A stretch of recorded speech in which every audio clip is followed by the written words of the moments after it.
Buying a home is possibly one of the most expensive investments in a person's life. As a savvy home buyer, you should have a home inspected by a professional home inspector during the home buying process. Look at it this way: a home inspection is like a physical examination of the home. The home inspector will thoroughly examine the home looking for safety, function, and structural issues.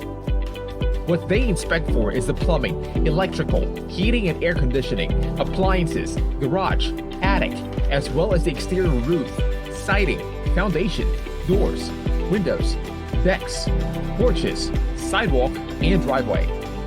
You will receive a detailed report with photos and a summary page listing any concerns and items that may need to be addressed in the future.